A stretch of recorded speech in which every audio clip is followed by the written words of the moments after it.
In this episode of OG55, I got the Italiano with me today. We are reacting to a DSNY newscast video all about Villains Land. We're going to watch the video, stop along the way, break it down. Our good friend Jack from DSNY killed it in this video. Up next on OG55. Let's go.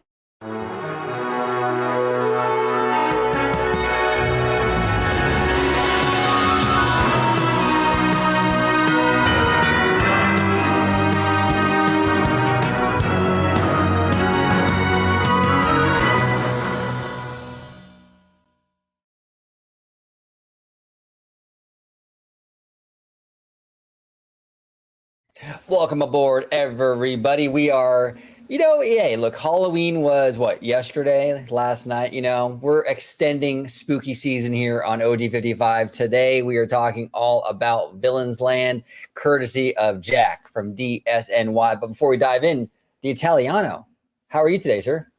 Doing good. Always a good time having these videos with you, as always, doing these reaction videos to our friends with their content, so I love like the cross collaboration that we have on the channel. And it's always a good time talking shop with you, whether it's studios, parks, all that good jazz.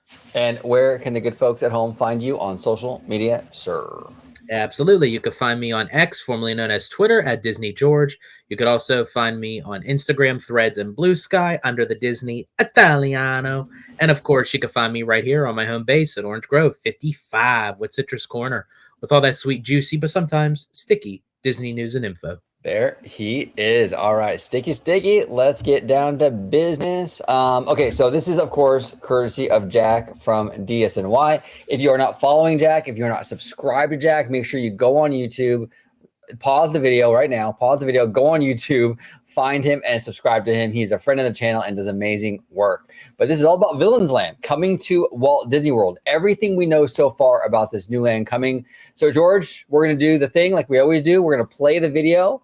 We're going to stop along the way, talk about it, break it down just like we do with our other reaction videos. Are you ready? Let's go. Let's go.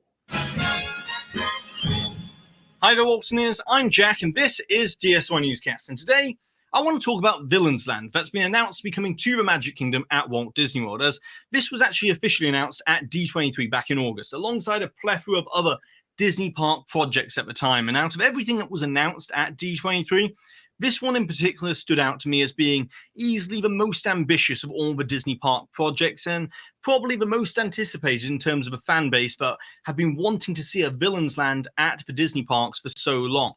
And supposedly, everything that was announced at D23 should be complete within the next 5 years. At least that's what Disney told the members of the media in attendance at D23. So hopefully by late 2029 at the very latest, we should be able to walk into this Villains Land or Villains Kingdom or whatever they're going to call it and experience it for ourselves. But today, I want to talk about everything we know so far about this Villains Land. Before we get started, I want to ask you that, George. Josh said at the D23 Expo, or the fan event, he said, yes, everything will be done in 5 years. Do you think at the end of the day, and not just with Walt Disney World, even the Disneyland stuff, I mean, do you think they're gonna be able to meet that deadline with all these projects, or will there be some that will be inevitably delayed, you think? I think it would be an ambitious, it was already an ambitious statement to make, that you're kind of solidifying to over, what was it, 15,000 people in the arena at the time, of saying, all this is going to be done within like a 5-year range. And, I think that's initially their mindset, but I think, budgets come, into play. I think scheduling comes into play, possibly weather, especially with Florida, because Florida weather is completely unpredictable. And, you just never know what happens. So I think I'm optimistic to the fact that they could be done in 5 years, but I do think there may be some projects that may get pushed back a little bit, which again, I'm okay with. I'd rather wait a little bit and get the quality that we're expecting, especially for this Villains Land, and especially since everything that's been released so far with Universal's Dark Universe, with those audio animatronics, and even Alicia Stella's video where she covered a lot of the exterior of the land itself. The scaffolding just came down around Dark Universe. You can kind of see the manor, the mansion of the show building to it, and it looks phenomenal with like the brickwork and attention to detail and everything. So Disney has a lot to do, especially when it comes to the villains, because this is something that people have been begging for, not even from D23 2022. I'm for sure, because you mentioned many times of how much that you've been part of the Disney community online and what have you. They've been trying to get villains. The fandom's been wanting Disney to do the villains for possibly like several decades.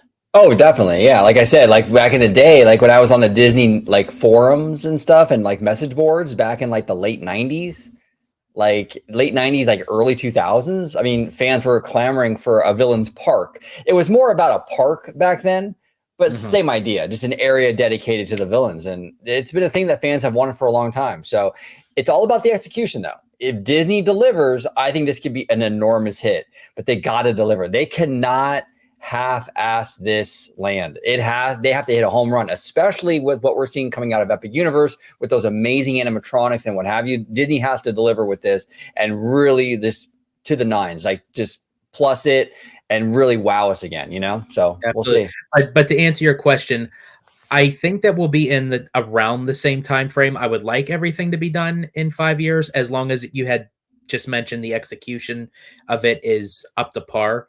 But I do think there may be some things that may kind of go a little bit over the time frame. Yeah, no, absolutely. Concept, and begin by talking about the official details, which admittedly they are relatively sparse at the time of recording, but it's still important to talk about what we officially know so far. Then I'm going to do a deep analysis of the actual artwork that's been released, and then in the main bulk of the video I also want to talk about logistically how this Villains Land is going to work and how it's going to fit within the Magic Kingdom, as after all, where it's located is going to decide an awful lot of what they can do within the space itself. And it's very important to understand the expectation of what we can see from this Villains Land. But where I want to begin is the official detail. On Disney Parks blog, when they announced this Villains Land, they said that it's going to have 2 major attractions within the land. It's going to have dining and shopping, which of course no Disney Park land would ever be complete without.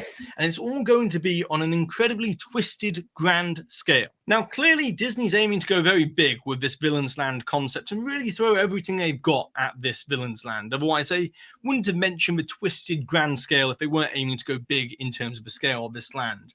And I also know that Imagineering are very excited about the prospect of doing a Villains Land within a Disney park, as they've been wanting to do this for many years, and they've been floating the idea of using villains as a theme for a land within a Disney park many times in the past. And it's easy to see why. It's not only is it a lucrative IP for Disney in terms of a popularity with the fans, but also gives them a lot of creative freedom to pull from all these various stories to make a really fantastic land that's never been. It's cool because it's kind of like it's taking the Fantasyland concept and sort of turning that concept on its head, and now you're going to see that kind of land from the villain's perspective, so to speak. You know what I'm saying? Yes. And I like that. I think that's very clever, and I think you can do a lot with it. That's what I'm saying. There's so much potential here, so it's really up to Disney just to deliver. But I mean, come on, this could be such a home run for them if they do it right. If it looks even half as cool as the concept art, I think we'll be fine, you know? So we'll see. Yes, absolutely. Done before. And this Villains Land that they're going to build isn't going to be scary and horror related, but it is going to be more spooky ambiance like we see within Haunted Mansion and Tower of Terror. That's the kind of thing they're going to go for within this land itself. And that actually brings us to the artwork. Now, the artwork that was released is very much blue sky. Now, do take it with a big pinch of salt and don't read too much into it. It is there to be interpreted in many different ways, but it is, for atmospheric reasons, very important, as like we saw with Star Wars Land that was announced in 2015, that blue sky. I think that Jack is on something with that when he says atmospheric. It's very much a vibe kind of piece. It's about the overall vibe and energy you're going to see, like that you're going to experience when you're in this land, right? So don't take everything verbatim, you know, like this rock work and this, you know, structure over here. And it might not be verbatim, but they're trying to convey an energy of like, this is the vibe we want. This is the vibe we're shooting for. So, you know, and he brings up Galaxy's Edge. He's going to get into it, but this isn't exactly like what we got, right? But it's similar enough, and it does capture the vibe of what we got. So similar kind of idea with this Villains Land, I think. Artwork. What we ended up seeing with Galaxy's Edge in 2019, it wasn't exactly what we saw in 2015 in the exact layout of the blue sky artwork, but it did have the same landscape theming and overall atmospheric theming of the original blue sky artwork. So that's what we're going to see with this Really Villains Land artwork. I've got Yeah, a I got high you. definition version. I think also too, because we were talking about time frames and everything and how things, you know, are kind of like just interpreted of the style that they're going for. Yeah, to kind of like not, you know, just take it with a grain of salt with the first piece of concept art, because we don't even know what the two major attractions are. Right. Obviously, one is strongly, heavily going to be a roller coaster, you know, and the other one is probably going to be an immersive, technological dark ride. Do you think Disney even knows what the rides are really at this point? I don't think so. I really don't think. I think that they have like an idea, but as far as like the storyline and what kind of technology they want to use, even down to the fact of like what villains they want to use, I don't think. Like obviously they're going to use Maleficent. You know, that's pretty much a given. But you know what other? Because I mean, Disney has a very extensive catalog when it comes to their villains, and they can pretty much use any of them at any given time for whatever purpose they're used for, whether it's an attraction, whether it's for a merchandise store, whether it's for a restaurant. But I think if the 5-year kind of time frame is still correct, and they're going to start the construction in 2025, which means Villains Land would probably be finished by 2030. I feel like by the next D23 Expo in California, which is going to be in 2026, I think that's probably when we'll get more details on what the actual land is going to physically look like on a map form, rather than a piece of concept art. And I think we may even get possibly a like a miniature model on the Expo showroom floor, because in 2026, you know, you're looking at another possible 4 years before the land is actually completed. But we will, I think, know exactly like where things are going to be placed, what's all entailed to it, and also what the actual name of the land is going to be, because we're just calling it Villains Land right now, or Villains Kingdom, as Jack had mentioned, but it could be titled something completely different. It could be. I mean, he said Villains Kingdom, which I like that name. I also like Dark Kingdom. The problem with I like Dark Kingdom even more. I really like that name a lot. The only problem with that name is it hits a little close to Dark Universe, I think. Yeah. But we'll see. I mean, I think having Kingdom in the name though would be really, really cool, I think. So we'll see how they work that. I mean, it'd be interesting. Of this artwork we can really dive into. And within the artwork, and they might honestly just call it Villains Land. They may. I mean, that's really basically what they call. I mean, Cars Land is that literally like they just named it Cars Land. It's just that's what it is, you know. Cars Land, Toy Story Land. Yeah, they may just call it Villains Land. They may just go with Villains Land. You know, why not?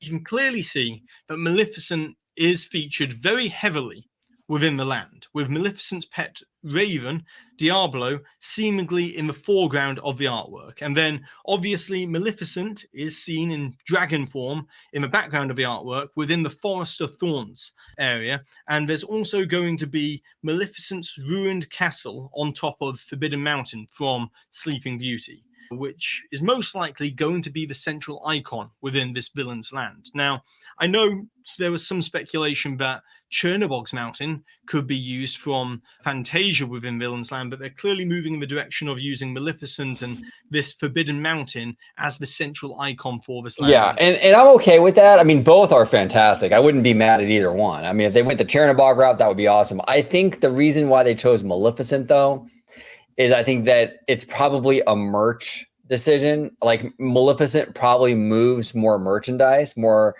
product, right? So I think that that's probably why they chose Maleficent. I mean, Chernabog is a cool villain, but are people buying Chernabog stuff like by the boatloads? Probably not. Maleficent, though, you go to any Hot Topic and it's everywhere. So absolutely, and I do hope that her castle on Forbidden Mountain, I do hope that they make it a little bit more immersive. Obviously, the castle isn't going to be on the grand scale of how Cinderella Castle is, but I want it to be more immersive. And I get that they can do the forced perspective where the castle looks smaller in the distance, but it still gives that grand scale. But I hope they do a much better job than what they did with the Beast Castle for the Be Our Guest restaurant, because they tried to do the forced perspective on that, but it doesn't look that great. Yeah, they would need to go bigger than that for this, for sure. If this is the centerpiece, this thing needs to be pretty big. And again, you would have to use some forced perspective here because you can't have a life-size castle up there in the mountain, but big though. You still want it big. You still want it to loom, you know what I'm saying? Yeah. And I'm okay with seeing this around the Magic Kingdom. You see Cinderella's castle from Tomorrowland, you know what I'm saying? Mm-hmm. I'm fine with that. When I say sightlines, I talked a little bit about this with Theme Park Conductor and Tommy Toon on Conductor channel last night, which, by the way, make sure you support Conductor. He just does great theme park content over there on YouTube. But sightlines are kind of a case-by-case basis for me personally. Like, I'm not as particular and finicky when it comes to like in-park themed stuff being seen. Like for example, you can see Big Thunder from Galaxy's Edge, right? Or something like that. Or you can see like Cinderella's Castle from the People Mover at Walt Disney World, right? That stuff doesn't bother me so much. What bothers me when it comes to sightlines is if like we had Villains Land, hypothetically, and then there was like some Disney corporate building in the background that kind of loomed over it and kind of ruined the immersion a little bit. Yeah. Like the outside world kind of creeping in, kind of bleeding in bothers me more. Like what happens with, Pixar Pier and the Anaheim Convention Center, that kind of stuff bothers me. But if you can see this structure, this awesome, castle and everything from another land, I'm okay with that. The seeing themed elements from other themed areas, I'm cool with that. That's fine. That's actually kind of part of the magic of a Disney park in a lot of ways, Now, can I ask you this? This is a little bit off topic, but on topic to what you're talking about. On the Tomorrowland Speedway at Magic Kingdom, while you're riding and you happen to see the Contemporary Hotel, where it's part of Walt Disney World, but it's not necessarily in the park, it's a hotel. What about that as far as like sightlines? From the Speedway? Because we didn't go on the Speedway. So you see it from the Speedway? Yeah, like driving on the Speedway, and in the distance you see the Contemporary Hotel. I mean, that's a tough one. I mean, the Contemporary doesn't scream Tomorrow necessarily. Yeah. Right? I mean, it's contemporary, but I mean, I don't know. Yeah, it's an iffy one. That's an iffy one. I'm kind of in the middle on that. I didn't ride the Speedway, so I'd have to look and see how that kind of looks. But yeah, it's an iffy one. Although there could be worse. You could see, I mean, if it was like the Poly or something from Tomorrowland, I mean, maybe that would be a little bit more of a thing, I guess. I don't know. Because I know that they, eventually, like if they were going to do a Moana attraction, like where they were going to do the volcano, that while you were riding, then you can kind of see out and see the Polynesian. But that would fit into the culture and the style of the ride. Yeah, that's interesting. That's interesting because it's a good point because, I mean, technically the hotel is still Disney. Well, it is Disney, and I mean, I guess it's themed. I don't really know. Not really, right? I mean, it's a cool looking building. Yeah. It's like noticeable to, that it has like an A-frame structure. It's a very design looking hotel. Like for a Disney fan, if they saw that, they would know, oh, that's the Contemporary Hotel. But how does that like kind of fall into seeing it from the optics of being in the theme park riding a Disney attraction? Yeah. It's probably not the worst thing in the world. I mean, not ideal, but not the worst thing. If you see that from Tomorrowland, because you have the monorail running through it, right? It had the A-frame design, just kind of stylized. Yeah, that wouldn't bother me too much. It doesn't bother me nearly as much as like the Pixar Pier stuff, Right. Yeah. I mean, egregious, and even the Comcast building from Super Nintendo World and stuff like that. Those examples are more egregious. The Contemporary, I can kind of see that a little bit in Tomorrowland. It's not the worst sightline. So yeah, interesting question though, George. Really interesting. Instead. And tucked away within the Forest of Thorns, we've all seen this, but there appears to be an outdoor roller coaster track adorned with brambles along the track, which is obviously going to be one of the major attractions that they're working on in terms of concepts for this land. And then in the front center of the artwork, there appears to be another roller coaster track or some sort of ride track traversing underground. Now, this could be alluding to the fact that the Maleficent Dragon roller coaster that we see in the background is just swooping and traversing around the whole land, or it could be a second roller coaster. But I'm doubtful that it's going to be a second roller coaster. They won't probably do 2 roller coasters within the same land. It's going to probably be a different type of ride system for the second major attraction within this land.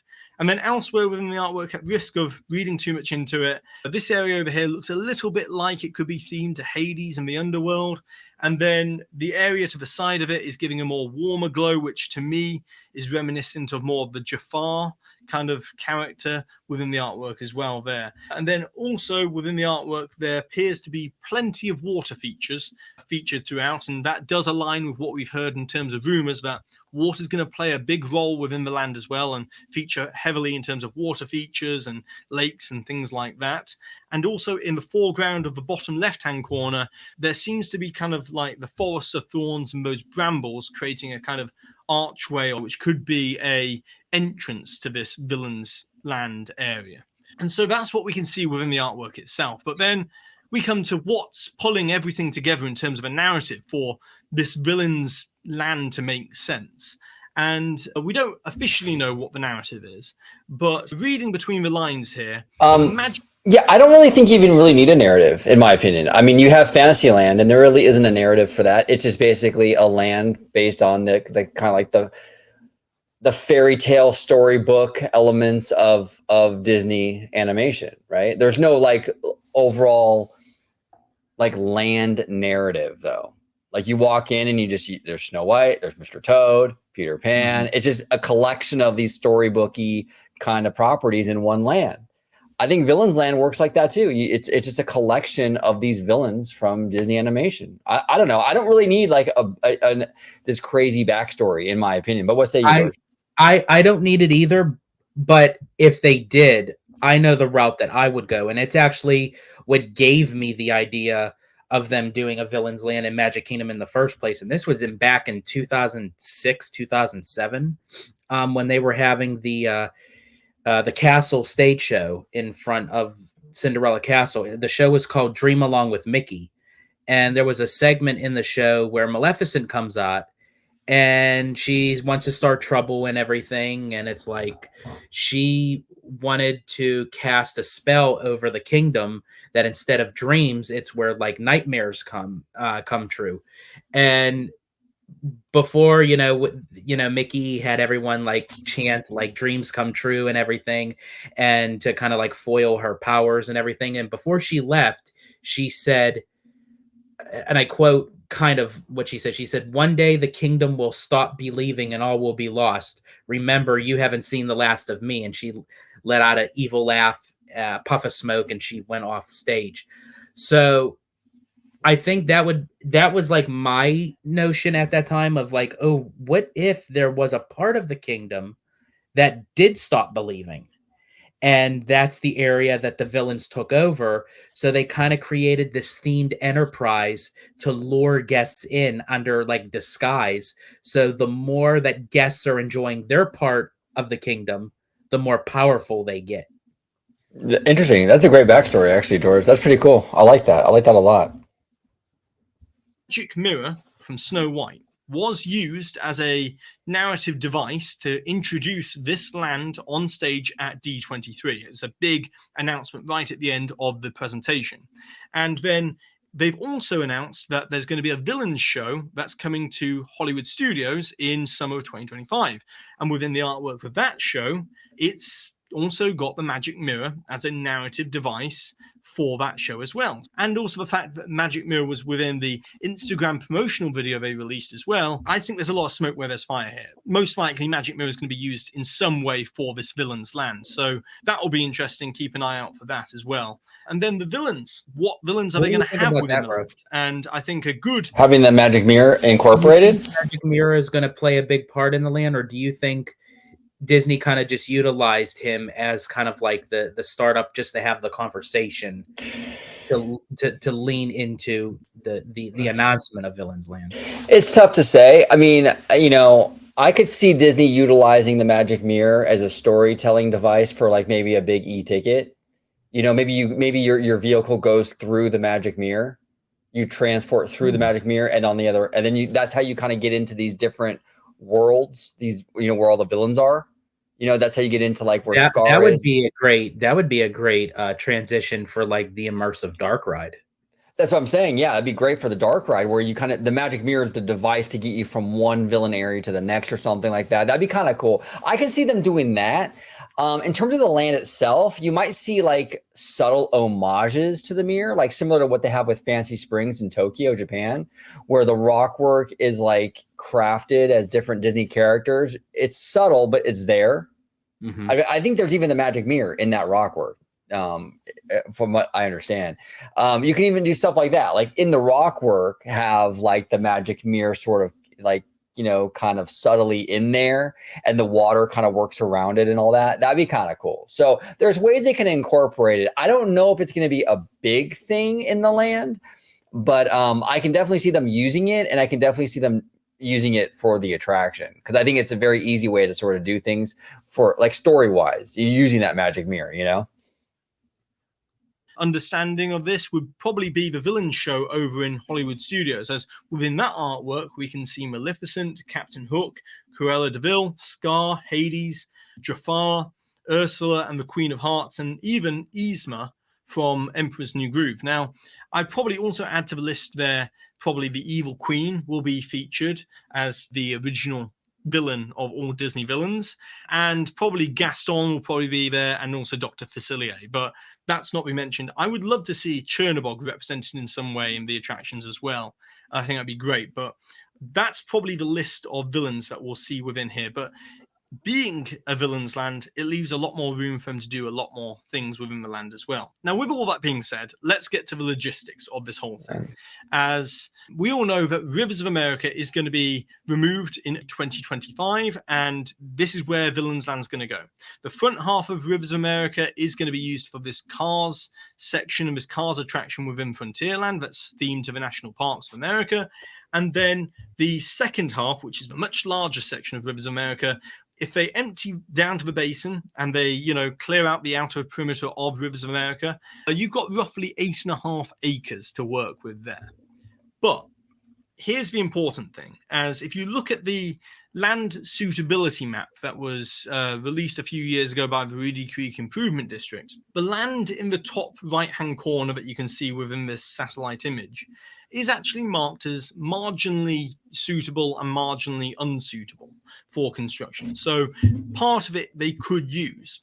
And if they do end up extending into the backstage area behind the Haunted Mansion show building, then that gives them realistically around 11 acres to work with without going outside of the berm of the Magic Kingdom and interfering with the train track and all that sort of stuff. So it's possible that this land could be anywhere between 8 That's definitely big enough. 11 acres in size. Now, just to give you an understanding of the actual size 11 acres is, New Fantasyland and Storybook Circus was roughly around 10.5 acres. Pandora, the world of Avatar, is around 11 acres. And Toy Story Land itself is around 10.5 acres. So that's the kind of land we're aiming for here. And the total expansion size of Cars area within Frontierland and Villains would put the total expansion area for both of these lands as you had a question, George? 15 acres. Yeah, I was going to say, because Tomorrow said that this was going to be the biggest expansion in Magic Kingdom history. So and it was going to be more ambitious than even the new Fantasyland area, which again, what Jack had said, it's like about 10 and a half acres, what have you. So if they don't utilize that space, which would make it 11 acres, it would bring villains to what would he say, like 8.5? Yeah. And that's not going over the amount of new fantasy land. So I am wondering if they are going to use that extra expansion pad connecting it, unless tomorrow was also including the cars area as well. You also have to understand that Disney is very what's the word? They play a lot of word games. That's what I'm trying to say. So when they say expansion, we think physical expansion. Yeah. He would just be referring to expansion as capacity expansion. True. So expansion for what they're saying could be a totally different meaning, an expansion of IP, an expansion, so it's a little word gamey, a little semantics, but yeah, I don't necessarily think like physical. I don't think Magic Kingdom is going to gain much more. Like, I think they're building on top of Rivers of America for the most part. So I don't think you're going to expand the park's footprint a whole lot with both of these lands, in my opinion, And I think by adding the cars area, when you go over to across the Rivers of America, into Tom Sawyer Island, that's basically it. But by adding the cars area, you're getting 2 attractions. So as you said, that could be expanding capacity to add more people into the park to ride multiple attractions that wasn't even part of this land to begin with. Right. And they've made a big deal about capacity. Bob Iger has, Tomorrow has. So the expansion could be more in that context for them. So, but we'll see. Which would actually be the largest expansion ever to the Magic Kingdom, vastly larger than New Fantasyland. So it's a big project they're working on here. Now, there was an alternative concept. I know a lot of people have said, keep Rivers of America and build villains outside of the berm of the Magic Kingdom on the ground outside of the train tracks. Now, there was a concept that was floated around apparently, and this would have been building it outside of the berm, and it would have been for a kind of a villains village, and it was a much smaller concept according to insiders who have disclosed this on the WDW Magic forums. And apparently this was kind of a bizarro village concept that would have been all these villains coming together and kind of setting up camp, or a bizarro I kind of hate this idea. I'm glad they didn't go with this. This is a very underwhelming, small kind of idea for such an amazing. See, this is the thing with Avengers Campus. You have the biggest franchise that Disney owns, actually the biggest franchise in Hollywood. I mean, from what I understand, it's the biggest franchise. And you build Avengers Campus. It's this like tiny little underwhelming thing, right? You can't take the villains, which are just a staple of Disney and such a huge IP for them, and build this little village, a little bizarro village. Like, you need something big. You can't have this little kind of dinky thing here to represent the villains. So whoever decided that wasn't enough and they needed to go bigger, amen to them. And they need to get a raise and they need to get a promotion, because this former idea, I don't think would have been a good fit. And there was an even, I think, worse idea. If you remember that concept art where they were going to turn the villains like into like a, kind of like a carnival style amusement park kind of thing, where they were going to have like a villains fun house and like have like a classic world, basically the pier. Like, as if you were to, instead of putting Pixar into the pier, put villains into the pier. That was also another concept art that they were considering on doing, and I'm so glad that they didn't go that route. Yeah, me too, 100%.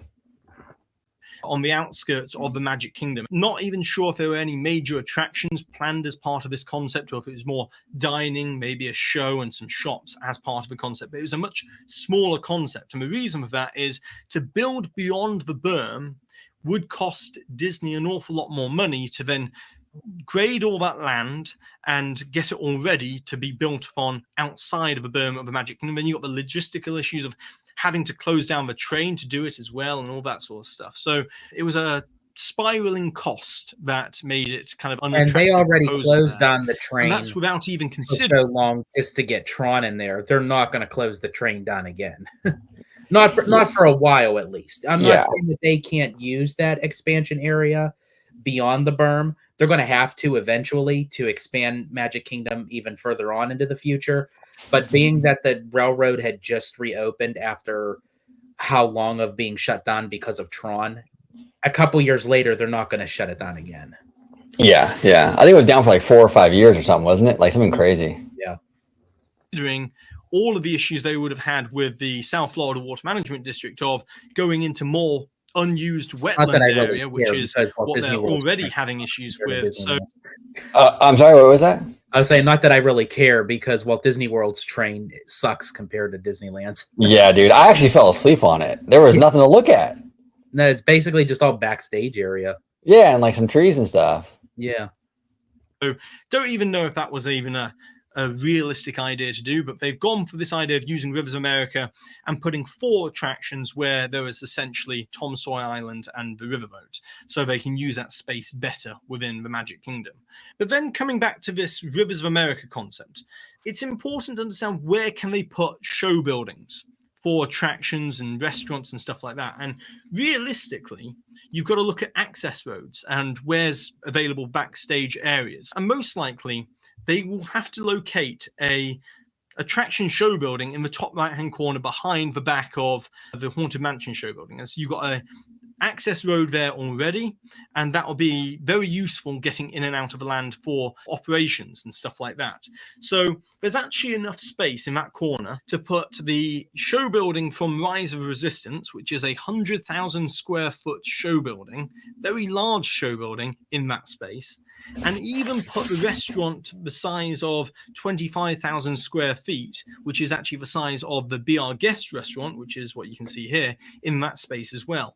And these 2 buildings would have to be accessible from backstage. So I think in that top corner, that's where we'll see hopefully a big indoor attraction show building for villains, and most likely a dining, sit down restaurant within the land as well. And then the rest of the body of the area where villains will be, you'll see kind of a village area probably, and you can have shops and retail locations and quick service, dining within the central part of the land, as that stuff can get restocked in the morning before the park opens or late at night.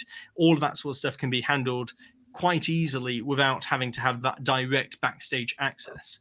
Now, I mention that because the outer perimeters where it would touch the railroad track, you can't put a show building there because it would back onto the railroad track, and then you've got a whole issue there. So I reckon there's going to be some sort of creative theming that goes around the outskirts of there, and it will be, themed rock work or tree lines and stuff like that, but maybe the brambles from the Forest of Thorns around the outskirts of there, and it'll kind of add that backdrop to the entire land. And then in terms of the construction logistics here, it actually makes it very easy once they've drained the Rivers of America to get construction vehicles in and out and construction equipment in and out of the area to actually build this land without having to necessarily shut down the railroad track for many years like we saw with Tron, as they've already got a bridge there which lifts up and is a lifting drawbridge that's used for the train for when they needed to move the riverboat out of Rivers of America and backstage into the maintenance dock. So because they've already got that there, they can then use that to bring construction equipment in and out. And after all, just outside of a berm, they're going to be having a gravel laydown yard just outside, and that's where they're going to have to stabilize the land and use that for construction staging, so therefore they can build with inside the berm. So it all kind of adds up how they're going to do this whole thing. But also the fact that they've got that bridge there means that once the land's complete, they could possibly extend the villain's land outside of a berm quite easily if they wanted to, and kind of use that gravel laydown area, if it's stable land, then to then kind of put some roller coaster supports in place and have maybe the Forest of Thorns outside of the track of the Magic Kingdom, so therefore you can kind of do this big attraction without it needing to go overhead of the rest of the land, but you've got all the extra space inside then of the 8.5 acres to 11 acres I wanted to ask for you shops and So of what Jack is describing, is he saying that the roller coaster would essentially be like the phase 2 of the of the land itself, because he's saying like after all the construction is done, they could utilize beyond the berm where that drawbridge is, where they could then put the roller coaster kind of like beams or track a point with the thorns or what have you. Is that what he's saying, or is he saying like that eventually, like down the road, like even after all this is done with one roller coaster, that they could potentially put in another one? That's a good question. Yeah, I would assume this is going to be all done. I think that the 2 rides in the land will be open in one phase. Okay. I would assume that he's talking about in addition to that, but I could be wrong. But that's a good question, George. But yeah, I mean, I hope they don't break it up like that. I mean, I want these 2 rides open with the land. I think you need to. And I think Galaxy's Edge, that was one of their falters, because they were having a lot of issues with the operation construction standpoint for Rise of the Resistance. The land opened with just Smuggler's Run, and I think that also hurt the land as well. No, absolutely it did. Absolutely, it was a ghost town before Rise of the Resistance opened. Yeah, dining and all that sort of stuff within the space there. So there's a lot of possibilities, and then that would mean that you could use, much like they did with Splash Mountain and Tiana's, you can go underneath the train track to get to the queue space and the entrance for that Maleficent attraction instead. Just speculation on my part. Other things to mention here, I reckon there's going to be roughly around 1 acre of buffer space between the Frontierland section and this Villains Land area to add a kind of theming transition. Otherwise, it'll be very jarring between the two. And so I think there'll be around 1 acre of that used up as kind of a transition area. And there's most likely going to be some sort of tree line or tree berm that will probably surround the backside of Big Thunder Mountain as an attraction there, because you don't want Big Thunder also being seen from within Villains Land. Maybe the top of Big Thunder Mountain could be seen, but like you want to kind of obscure and hide that behind some sort of tree line. So that's where we'll probably see a tree line there. And although you'll be able to probably access Villains Land from both Big Thunder Mountain side and also Haunted Mansion, I think there'll be a central access point, entrance and exit to Villains Land, to try and have that. In terms of Big Thunder, what you can also do is you can have multi-purpose rock work, so to speak. So you have a rock, instead of a tree line, you can have a rock work line, basically. Mm-hmm. And on the Big Thunder side, it's that southwest kind of rock work. But on the Villains Land side, it's the darker rock work. And you know what I'm saying? So you kind of like a dual purpose kind of like rock work barrier. Controlled themed transition. Otherwise, it's going to be very jarring. So that's what I think we're looking at here.